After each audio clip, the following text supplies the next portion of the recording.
If you love learning bridge strategy through real game stories, hit subscribe. You won't want to miss what's coming next.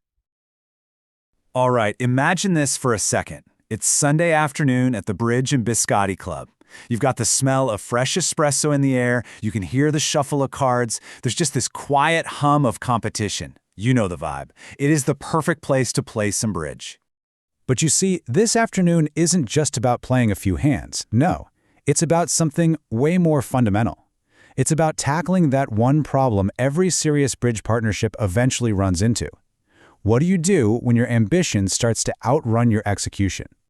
So let's look at our case study for today. We've got a team of 4 really dedicated players. They all love the game, they already have a solid bidding system, but today, they're getting ambitious. They're about to stress test 4 major upgrades to their shared strategy.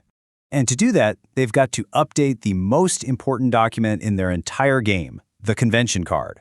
Now, in Bridge, a convention is basically a special bid that has a pre-agreed meaning. And this card, well, it's the partnership's operating blueprint. It lists every single agreement they have. It's literally the foundation of all their communication and all their trust at the table. So here's our game plan. We're going to start with why this partnership blueprint is so important. Then we'll jump into the bidding itself, making that first statement and the whole back and forth conversation.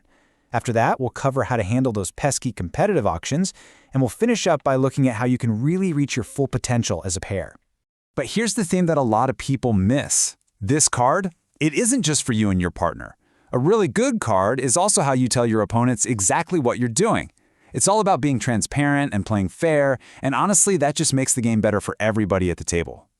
So, what makes a card great?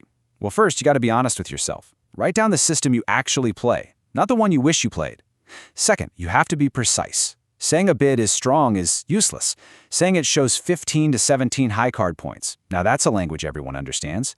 And finally, don't assume anything is standard. If you've agreed to it, write it down. Period. Okay, so how do we actually build this blueprint?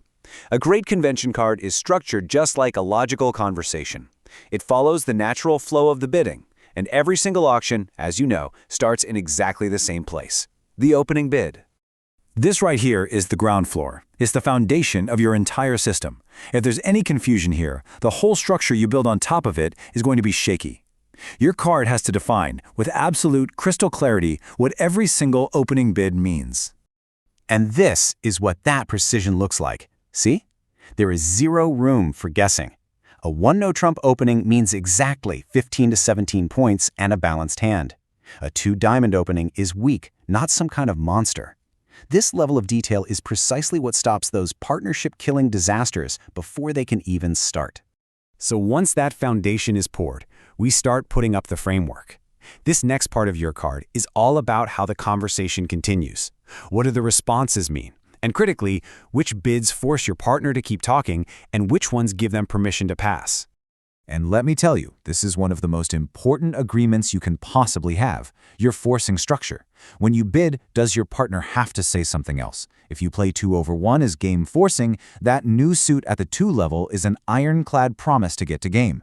A misunderstanding on that one point is the difference between bidding a grand slam and stalling out in a pathetic part score. Your card has to have the answer. Of course, bridge isn't always some quiet, polite little chat between you and your partner, is it? The opponents, well, they have this annoying habit of interfering. And this, right here, is where a really solid blueprint becomes your absolute best friend. Doubles are a perfect, and I mean perfect example of how things can get messy. So let's paint a picture. Your partner opens, the opponent overcalls, and now you double. So, what did you just say? Was that a negative double, showing values in the other major? Or was it a takeout double, asking your partner to pick their best suit? That's one simple action with 2 wildly different meanings. Your card has to make it clear which one it is. And it's not just doubles. Your blueprint needs to cover all your competitive agreements. What's the point range for a simple overcall? When you jump overcall, is that strong or weak? What about qubits? What about your defensive carding signals or your special defenses against 1-no trump? Every single one of these details you write down is another potential disaster you've just avoided. All right. Having all the right information is one thing, but presenting it clearly, that's a whole other ballgame. The goal here is to make a card that's actually useful at the table, not some massive, unreadable textbook that nobody can make sense of.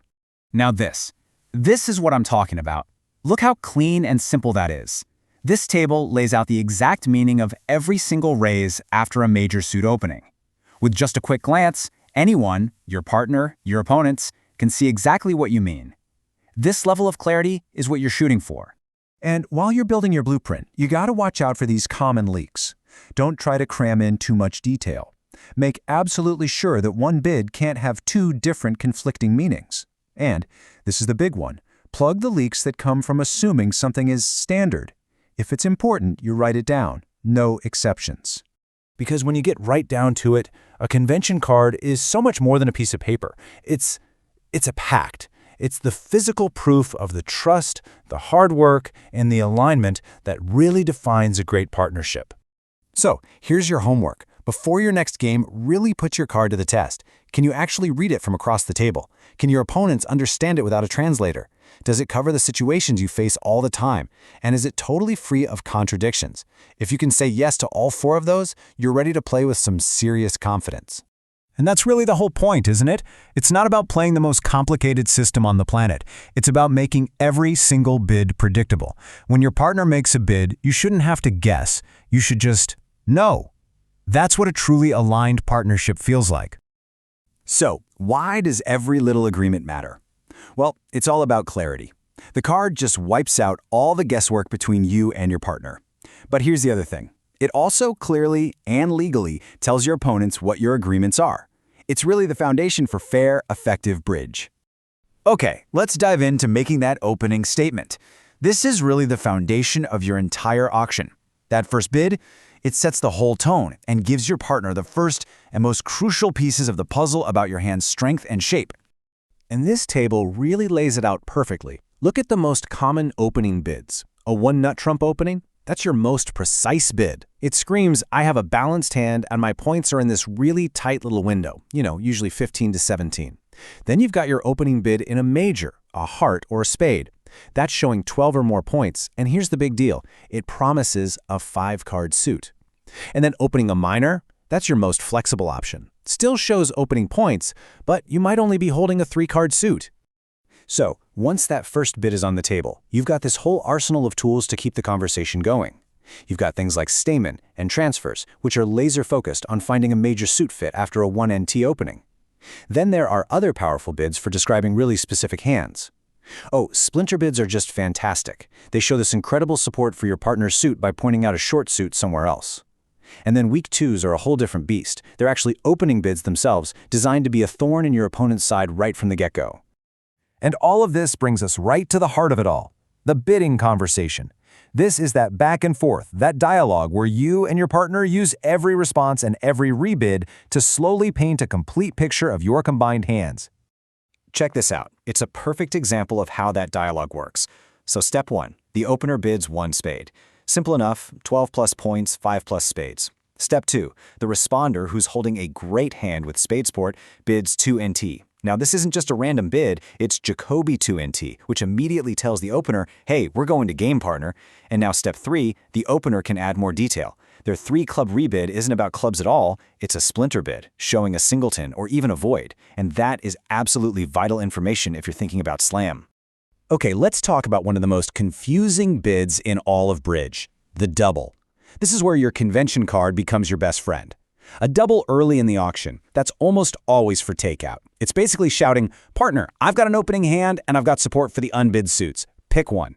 But a double that comes later in the auction, maybe after the opponents have settled on a contract, whoa, that's a whole different story. That's a penalty double. That says, partner, I've got trump tricks and I think they're going down in flames. Right, but let's be real. You don't always get to have this nice, quiet conversation with your partner. The opponents have this nasty habit of getting in the way, don't they? So this next part is all about the tools you need to handle those messy, competitive auctions. This is where your card really defines your competitive arsenal. You've got a simple overcall, which just shows a decent suit and some points. Then you have something like a Michael's Q bid, where you actually bid the opponent's suit to show a very specific 2-suited hand. And then you get into the really cool stuff like Lebensohl or negative doubles. These are like precision instruments designed to help you sort out whether you have a weak hand just trying to compete or a really strong hand that's still aiming for game even after the opponents have tried to muddy the waters. Okay, now for the final piece of the puzzle. This is where we start reaching for those top scores. Once you've got the basics down, the convention card gives you the special tools you need to investigate slams and, just as important, to communicate like a pro on defense. So, picture this. You've found a great fit, you've got a ton of points, you're thinking slam, right? So what's the magic number? How many points do you really need? Well, the number most partnerships have in their head is 33. Yep, 33 high card points is roughly what you're looking for to make a small slam. But, and this is a big but, points aren't the whole story. Not even close. And here's the absolute key takeaway. Successful slam betting isn't just about blindly adding up high card points. It's about finding controls. It's a search for the specific aces and kings that are going to stop the opponents from cashing the first two tricks and setting your contract immediately. That's exactly what a convention like Roman keycard Blackwood does. It's not just asking about aces, it's asking for key cards, which includes the king of trump. It's a precision tool. And this idea of clear communication carries right over to when you're defending. Your card spells out your signals. Does a high card mean, I like this suit, lead it again? Or does it show you have an even number of cards?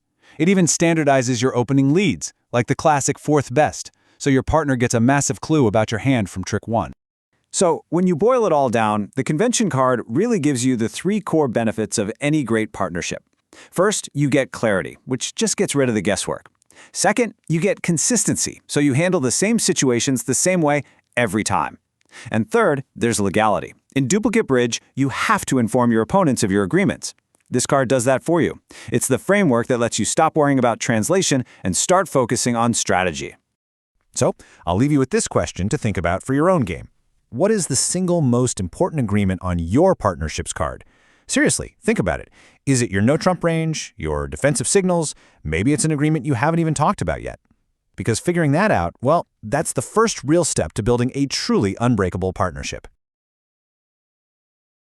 Okay, so the espressos are hot, the new convention cards are on the table, and our team is ready to dive in. They're here to turn all that theory into actual practice and see if they can turn that blueprint into a smooth, well-oiled machine. The very first upgrade they're tackling is for one of the most common situations you'll ever see in bridge: how to respond when your partner opens with a major suit, like hearts or spades. To handle this, they're putting a system called Bergen Raises into play. Now, what's so cool about this is just how clear it is. Instead of making these vague bids that could mean a few different things, Bergen gives you a super precise language. So a three-club bid isn't just a bid in clubs. Nope. It's a crystal clear signal that says, I have 7 to 9 points and at least 4 card support for you. There is zero guesswork involved. And the effect of this is huge, and it's immediate. The team can now easily find those hands that are just inviting game. They can make much better decisions about when to push for it, and they can tell, right away, the difference between a weak hand and a really strong, game-forcing one. And it's all about getting rid of that ambiguity. But here's the thing. This brought up a super important lesson. Just knowing the system, that's not enough. The team learned fast that in competitive bridge, something called tempo is king. Everyone has to read the situation and act with the exact same rhythm, because even the slightest hesitation can leak crucial information to your opponents. All right, let's move on to the next couple of upgrades. These are all about how to handle those more complex, more powerful hands. The ones where finding the absolute perfect contract is just critical. So, first on the list is a tool called two-way new minor forcing. It sounds complicated, but it's basically a really sophisticated way for the opening bidder to ask their partner for more information, specifically to hunt down a good secondary suit fit. And this just hammers home that theme we were talking about. A system like this is incredibly powerful, but only if you use it with total confidence. The team realized that even just pausing for a second to remember the right bid could signal uncertainty to the other side. In a game this precise, discipline really is everything. Okay, next up, they tested out the Kokish Relay. Think of this as a special tool you break out for the monster hands. It's for when a player opens with 2 clubs, which shows a powerhouse hand. We're talking 22 points or more. This relay system lets the partnership explore the hand step by step, instead of just taking a wild guess at the best contract. And once again, the lesson wasn't just about the bids. It was about absolute, total, collective trust. A tool this powerful only pays off if every single player at the table knows it backward and forward and trusts their partner to use it perfectly. With a hand this strong, one tiny misunderstanding can be a complete disaster. So, for their final upgrade, the team switched gears a bit, from offense to defense. They brought in Lebensohl, which is a convention specifically designed to help you out when an opponent jumps in and interferes with your one no-trump opening. Now, Lebensohl is built around this brilliant idea of slow versus fast bids. A slow bid, where you use a 2 no-trump relay first, is like a secret signal that says, hey, let's be careful, and it lets you stop safely at a low level. But a fast bid, where you jump right to your suit, is the exact opposite. It's a game-forcing signal that screams, we've got a great hand, and we're ready to fight for this. I mean, this gives the partnership an incredible safety net. If you have a weak hand, you've got an escape route. If you have a strong hand, you can send a clear signal. It's all about keeping control of the bidding, even when your opponents are actively trying to mess things up for you. And that led them to maybe the biggest takeaway of the entire day. A truly great system isn't just about scoring those huge wins, it's also about damage control. This convention proved its value not by racking up points, but by preventing those catastrophic losses.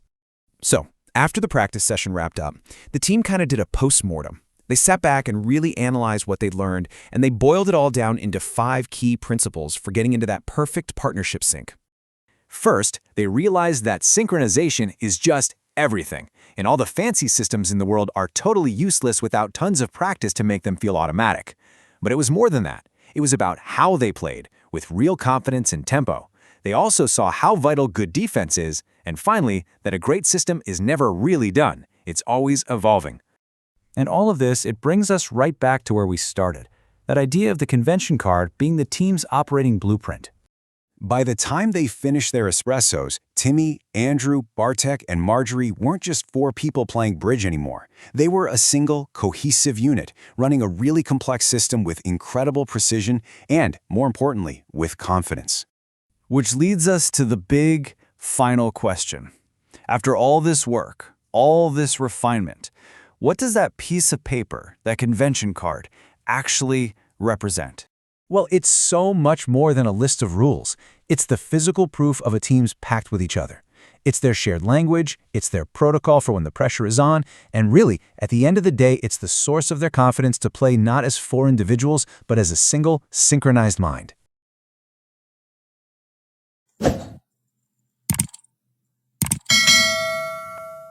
Subscribe our channel for more videos.